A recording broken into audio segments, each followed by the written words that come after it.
Madame, Monsieur, bienvenue à cette revue de presse. Les journaux parus ce mercredi 8 mai 2024 à Kinshasa traitent différents sujets.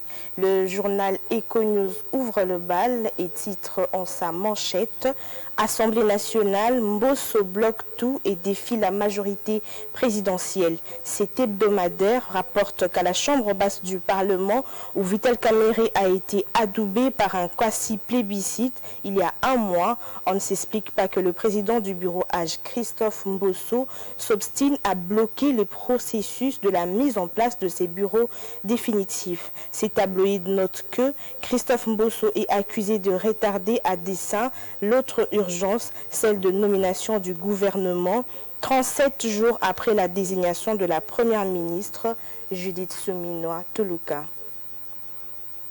Et à ces sujets, indique Mediacongo.net qui titre que des députés nationalistes exigent la mise en place du bureau définitif.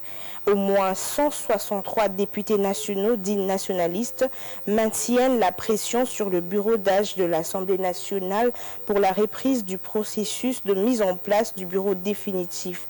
Deux d'entre eux, Antoine Bouchabou et William Michiki, l'ont annoncé à la presse mardi 7 mai à Kinshasa. Ces derniers permettra à la Chambre basse du Parlement de pouvoir investir le prochain gouvernement de la République dans la perspective de décompter plusieurs dossiers du pays bloqués selon ses élus.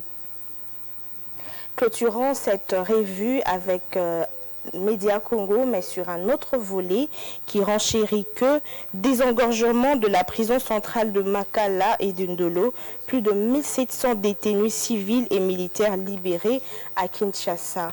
Plus de 1700 détenus civils militaires ont été libérés de la prison Makala la prison centrale de Makala et celle de Ndolo à Kinshasa, en République démocratique du Congo, a-t-on appris mardi 7 mai 2024 au ministère de la Justice. Ces rapports prétendent tous les détails. Ce que nous pouvons retenir est que la commission a réussi à faire libérer plus de 1700 détenus civils et militaires confondus dans la prison centrale de Makala et celle de Ndolo, a déclaré Justin Kibamba, président de la Cour de cassation, qui dirige la commission chargée de désengorger le centre carcéraux de la capitale de la République démocratique du Congo.